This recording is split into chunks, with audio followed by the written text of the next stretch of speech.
I was just talking about the Frank Bruni article that I remembered reading back in 2016 and how it all came to pass. And yesterday, I think the big picture for me was how it just laid bare the blatant, dangerous, debilitating racism that is our country's sin and has plagued us all these years.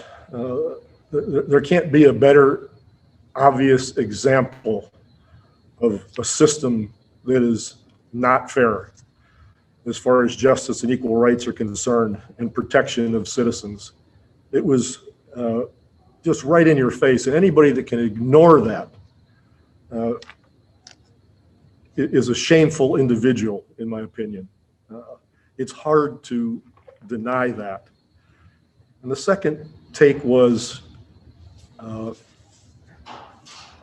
the fact that I believe with all my heart that Trump enjoyed it.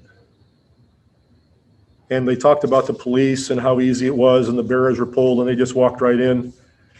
That doesn't happen unless there's a wink and a nod somewhere. That just doesn't happen. It's never happened at any protest anybody's ever been to. This was a wink and a nod. Somebody had to realize that this was allowed, that this was, and that's where the lack of preparation comes too. There wasn't any preparation. He didn't want any preparation. He's incapable. He's incompetent. While that was going on, 4,000 of our other citizens died due to the pandemic yesterday. We still have the cyber attack that was way worse than Pearl Harbor that hasn't been talked about by him. He doesn't care. He loved those people hitting the Capitol because that's what he cares about. There's nothing, he's incapable of caring. And it's in one way, it's sad because he's a deranged, really flawed individual, but he's also dangerous. And that's why I don't think it's so far-fetched for people to start talking about the 25th Amendment. We know it probably won't happen. Mike Pence isn't going to do it. You know, he's been an obsequious man for 4 years. He's not going to do it. I think he tried to take credit because he didn't try to overturn everything in the Congress last night. Well, he can't. He doesn't have the power to. But people acted like he did some kind of good thing. Their job there by the Constitution is to count the ballots. That's it. That's all they do. So he didn't do anything to help any situation whatsoever. If he really wanted to save himself, and like Lindsey Graham tried to do, which was really hilarious after the way he's conducted himself for 4 years, he could go ahead and start this 25th Amendment procedure. And then he'd be a hero. Then he could have his self-respect back. But he has none. All these people, you know, Holly's a joke. This entitled, elite, educated person is really smart, just like Ted Cruz is smart. But they throw fuel onto Trump's fire. They are worse than Trump because they're not sick. They're not deeply flawed. Mr. Trump is not a well man. These people are sane, but their self-interest, their greed, their lust for power outweighs their love of country or their sense of duty to the Constitution or to public service. And one would have thought with those incidents yesterday, they might do a mea culpa like Senator Loeffler, even though it was hilarious also. But they doubled down and still went and did it. As if we're all stupid. You know, sometimes smart people think everybody else is stupid. And they don't think that we can see that they did this for their own personal reasons so they can keep the base. But it's going to backfire on them. So those are my two major takes from it. And, you know, beyond that, there are a million things we could talk about, but, you know, there's a game later. But just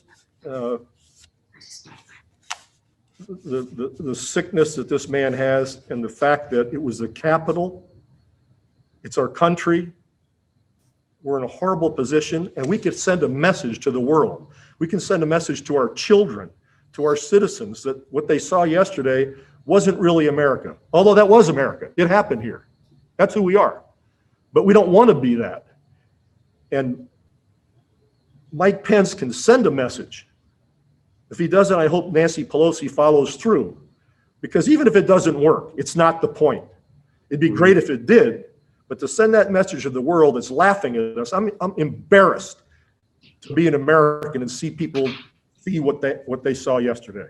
It would send a great message and maybe help all of us to heal a bit and start to feel good. I felt really good when I listened to President-elect Biden today.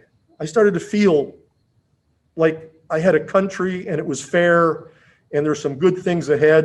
And then when I listened to Judge Garland, I was fired up, really fired up. So we'll see where it goes, but we can't forget the miserable example of racism that was the biggest takeaway of the whole day, beside the cowardice and obsequious of our elected officials. Because you're contrasting what happened yesterday with the George Floyd protests and how all that was handled. How they go to those protests. I mean, they're armed to the teeth and ready to go, and they're going to get after those people because those are the people that do not support Trump. But if people support Trump, then it's a free pass. They just happen to be white. And that's what white privilege does for you. That's that's white privilege to the nth degree. No fear whatsoever.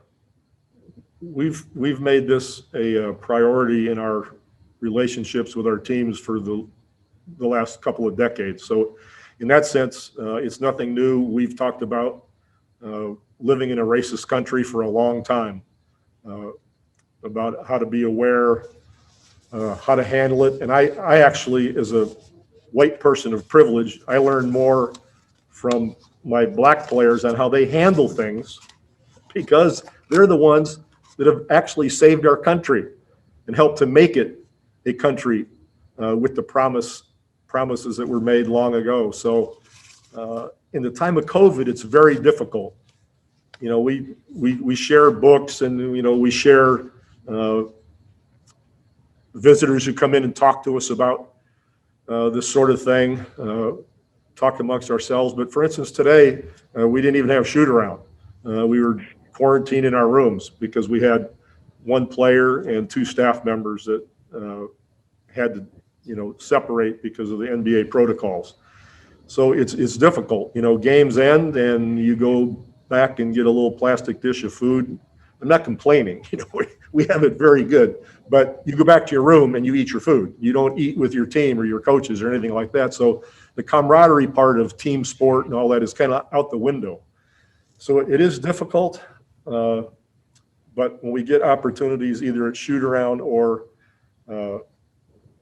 post shoot around, it's a good time, to bring things up, to make sure that these young kids are also realizing there's a world out there.